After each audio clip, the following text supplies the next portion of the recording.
kabar kawan-kawan semua? Assalamualaikum warahmatullahi wabarakatuh. Jumpa lagi dengan saya Rial Hamzah dari Sindikat Motor Indonesia ya. Teman-teman santai aja. Jadi saya sekarang hanya ingin mereview tentang Kawasaki Versys ini, tapi khususnya lebih kepada tentang remapping ECU-nya ya. Oke. Sebelum melangkah ke inti tentang remapping ECU Kawasaki Versys dan motor semua in general ya.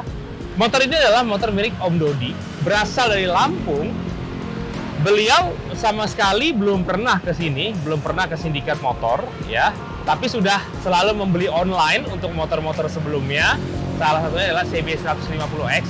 Dan oleh karena itu beliau tertarik untuk membangun sebuah Versys X250 menjadi Kawasaki Versys X300 Korea Rimba Edition, atau yang biasa kita buat setupnya Kawasaki Versys X300 ini menjadi motor petualang yang nyaman untuk jalan jauh maupun beradventure ya. Motor ini datang dalam kondisi yang sangat standar dari Bogor, ownernya di Lampung, beli motornya di Bogor dan ditowing ke Sindikat Motor yang ada di Jakarta Timur ya. Jadi beliau sendiri hanya melihat motornya by video dan oke, dan saya juga mengadvise motor ini adalah oke karena kilometernya masih 2000 ya, ABS ya. Ini Versys X Tourer tahun 2017 sudah ABS. Jadi memang sangat-sangat sesuai untuk dijadikan bahan adventure. Karena apa? Dengan adanya ABS kita bisa membuat motor ini menjadi sangat canggih. Kenapa? On off-nya bisa kita buat. Jadi ketika mau off-road tinggal kita matikan ABS-nya, ketika on-road nyalakan ABS-nya. Itu yang tidak ada di Versys X terbaru di 2021 sampai 2023. Oke. Teman-teman sudah tahu ya, kalau memang teman-teman belum tahu proses pembuatan Korea Rimba Edition, silahkan tonton di sini dan di sini. Banyak sekali kita sudah ulas ya. Dan ini adalah sebetulnya motor yang sama ya. Motor yang sama dengan setup yang sama ya. Semuanya dari mulai suspensi, velg, ban ya, disesuaikan sekali lagi bannya ya. Disesuaikan dengan kebutuhan, lebih banyak di on-road. Lalu setup suspensi depan belakang ya. Walaupun ini lift kit, tapi tetap menyesuaikan untuk tinggi badan ridernya yang 165 cm. Jadi tinggi tapi rendah. Nah, gimana? Nah, itu memang hanya kita yang bisa tahu ya kebutuhan riders itu ya. Walaupun sedikit jinjit, tapi kita pasti ini akan nyaman. Oke. Semua yang kita rubah dari mulai kaki-kaki, velg, ban, suspensi, dan mesin. Mesin tentu saja kita memakai yang 300. Kita rubah semuanya dari standar prosesnya, kita bongkar, kita porting polish. Kita naikkan semua part orinya dengan 300 cc seperti yang sudah banyak sekali kita buat, sehingga motor ini mencapai target yaitu 40 horsepower on dyno ya, on wheel, on dyno. Oke. Aksesoris tambahannya adalah yang terbaru adalah lampu ya. Jadi ini lampu memakai X Tourer DRLX Pro G. Ini lampu yang sangat-sangat mewah sekali, langsung mengubah tampilan motor Versys ini menjadi sangat mewah dan sangat modern.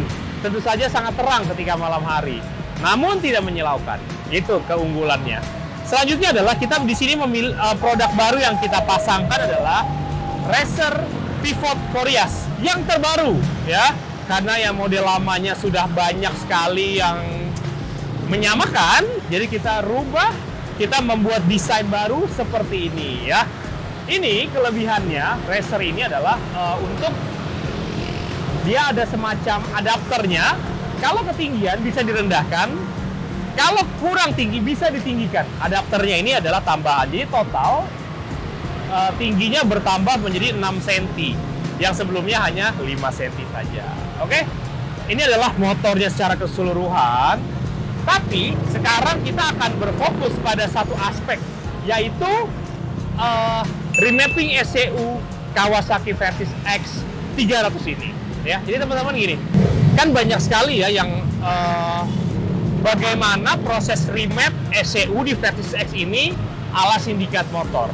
Kalau bengkel lain saya tidak terlalu mau mengomentari, tentunya teman-teman bengkel lain juga memiliki metodenya masing-masing. Namun dari hampir sudah 10 lebih ya, 10 versis yang kita bangun secara total ini ya, kurang lebih 10 ya, saya lupa, datanya ada di atas. Itu kita selalu mengimprove dari sisi remapping ECU ya. Awal-awal kita hanya based on dyno. Tapi on dyno ini ternyata juga masih ketika dipakai di jalan masih memiliki kekurangan ya. Masih mungkin terlalu kering dan akhirnya kita dyno sampai 3-4 kali ya.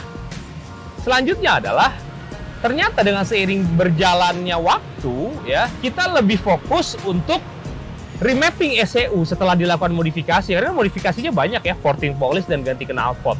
Remapping ECU bertujuan untuk memberikan asupan BBM, percampuran udara yang sesuai berdasarkan AFR meter, dan juga memberikan timing pengapian yang lebih tepat yang tentunya menunjang performa Kawasaki Vertis X300 ini ya.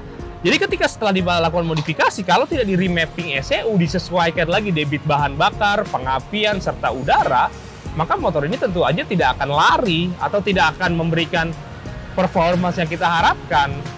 Naik 300 cc tanpa remapping ECU yang benar, sudah kita buktikan ya, itu hanya mendapat sekitar 30 sampai 35 horsepower. Yang pernah kita temukan 30 horsepower ya, tanpa remapping ECU yang benar. Ada juga yang bagus 35 ya, ini dikerjakan di tempat lain ya, bukan di sini ya. Namun setelah kita remapping ulang dan kita lakukan porting polish dan intinya memaksimalkan yang ada, sekarang ini kami bisa mendapatkan motor Vertis X300 ini standarnya adalah 40 horsepower ya, dengan setup seperti ini, dengan knalpotnya, dengan portingnya. Jadi modifikasinya selain daripada mesin yang totally semua part original, kami hanya melakukan porting polish dan knalpot. Itu 40 horsepower ya. Jadi yang pertama adalah motor ini kita dyno on street. Kita remap on street. Jadi remap di jalanan di Kalimalang ini kita tes, kita nggak ngebut-ngebut. Tes sesuai di mana titik kekurangannya, lalu kita remapping sampai 2-3 kali, dapat. Setelah itu kita cek pakai AFR meter yang kita punya. Oke, setelah dirasa dalam kondisi on-road-nya ini sudah nyaman, lalu motor ini kita bawa ke dyno test ya. Kita bawa ke dyno test di bengkel kawan kita, dari teman kita ya, untuk dicek lagi apakah grafiknya sesuai ya. Ternyata sudah nyaman di jalan, di dyno, AFR-nya di RPM 6.000 sampai 8.000 agak sedikit kering. Nah, ini ketahuan kalau di dyno ternyata, ya. Walaupun rasanya udah enak, di dyno-nya masih terbaca kering. Pada akhirnya, kita melakukan fine tuning, remap di atas dyno setelah melakukan 3 kali proses remap di jalan, ya. Jadi proses remap motor ini panjang. Lalu teman-teman kan ada yang bilang, wah copy paste aja dari data-data sebelumnya. Memang kita juga melakukan itu, tapi ternyata hampir bisa dibilang setiap motor ini memiliki karakter yang sedikit berbeda. Jadi remap data di motor-motor sebelumnya itu hanya sebagai acuan dasar, ya. Penyesuaian penyesuaian data remap itu kita lakukan setelah pengetesan juga. Jadi walaupun kita punya data awal dari motor sebelumnya, karena modifikasinya speknya sama, tapi tidak bisa diaplikasikan mentah-mentah ke motor ini, ya. Jadi seperti itu tentang remapping ECU, ya. Prosesnya panjang, dari mulai tes on the street di jalan, lalu yang terakhir tetap wajib harus di dyno test untuk mendapatkan fine tuning yang sesuai. Dan motor ini sudah mendapatkan 40 HP, ya. Dengan setup seperti ini memang sudah cukup maksimal ya, cukup maksimal dan nggak neko-neko, cuman 300 cc, porting polish, knalpot, remap, nggak neko-neko sama sekali modifikasinya, ya. Dan pastinya dengan remapping ECU yang sesuai, motor akan awet dan nyaman untuk dikendarai. Oke. Soalan yang kedua tentang remap adalah tentang panas mesin. Nah, Versis itu motor standarnya panas mesinnya itu kan kadang-kadang 5 bar ya. 5 bar atau mungkin sampai full, tapi rata-rata 5 bar. Jadi hampir mau penuh selalu. Banyak yang bilang kalau di remap itu suhunya bisa turun. Iya, memang betul. Tapi yang saya mau tekankan adalah kenapa setelah di remap suhunya bisa turun? Karena begini kawan-kawan. Remap ECU juga bisa mengatur kapan kipasnya ini harus menyala. Ya. Itu memang bisa diatur. Jadi bukan karena setelah di remap ujung-ujung jadi performanya naik, mesin dingin. Sebetulnya nggak begitu. Iya, setelah di remap memang performanya naik ya. Tapi yang menyebabkan suhu motor ini bisa lebih adem adalah karena nyala fan-nya itu bisa kita atur 5 derajat lebih awal. Jadi kalau standarnya motor ini menyalanya baru di 103 derajat kipasnya nyala, kita bisa setting motor ini di 98 derajat sudah menyala. Jadi bisa dipastikan juga setelah naik ke 300 cc kita melakukan penyesuaian fan itu sehingga motor ini bisa lebih adem. Jadi itu penjelasannya. Jadi jangan sampai terkecoh kalau wah dengan remap motor jadi lebih adem. Betul bisa lebih adem tapi ada penjelasan yang lebih detail ya. Selanjutnya remap ya. Ini saya fokus ke remap. Oke, pembahasan tentang versis ini sudah selesai. Pembahasan tentang suhu mesin versi sudah. Selanjutnya, pertanyaan yang sering diutarakan adalah apakah motor standar, betul-betul standar, di remap akan signifikan naiknya? Kalau menurut saya tidak. Ya, jadi kalau kawan-kawan motornya masih standar, benar-benar standar, knalpot standar, semuanya standar, di remap nggak signifikan kawan-kawan. Apa yang kita mau rubah dari parameternya? Orang airflow ratio-nya semua sudah sesuai. Nah, ya mungkin hanya bisa hanya sedikit dimajukan pengapian dan bla bla bla, tapi nggak signifikan. On dyno pun hanya naik sekitar 1 sampai 1 horsepower, menurut saya itu nggak signifikan ya.